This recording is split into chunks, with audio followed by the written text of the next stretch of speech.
शेतकरी मित्रांनो नमस्कार. तुम्ही बघत असाल इकडे मी वांगीच्या प्लॉटवर उभा आहो आणि निरंजनजी भोंडे यांच्या शेतामध्ये आहोत. शेतकरी मित्रांनो, या शेतकऱ्याने एक जबरदस्त जुगाड केला आहे ज्यामध्ये यांना डबल फायदा होत असतो. तो म्हणजे कसा?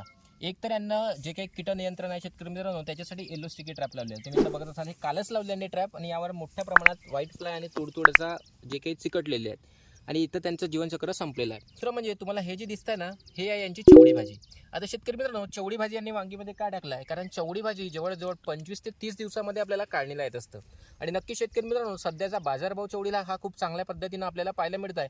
35 रुपये ते 40 रुपये प्रति किलो या पद्धतीनं चवडी भाजी मार्केटमध्ये विकते आहे. तर यामुळे काय होतं शेतकरी मित्रांनो, यांना याचा सुद्धा फायदा होत आहे आणि त्यांचं जे वांगीचं पीक आहे ते सुद्धा आता वांगी त्याला लागायला सुरुवात झाली आहे आणि वांगीची तोडा त्यांच्या समोर पुढं येणारच आहे. आणि या ट्रॅपमुळे सुद्धा त्यांची पैशाची बचत होत आहे. या चवडी भाजीमुळे सुद्धा त्यांना पैशाचं प्रॉफिट होतो आहे आणि वांगीमुळे सुद्धा त्यांना नक्की समोर प्रॉफिट होईल. एकदम सुंदर आंतरपीकचं नियोजन निरंजनजी भोंडे यांनी केलेलं आहे. तुम्ही सुद्धा अशा पद्धतीचं नियोजन करू शकता आणि चांगल्यात चांगलं कमी जागेत चांगलं आणि जास्तीत जास्त उत्पन्न घेऊन आपली आर्थिक स्थिती नक्कीच सुधारू शकता. मित्रांनो, व्हिडिओ आवडला असेल तर व्हिडिओला लाईक शेअर करून घ्या आणि आपल्या चॅनलला फॉलो करायला विसरू नका. धन्यवाद.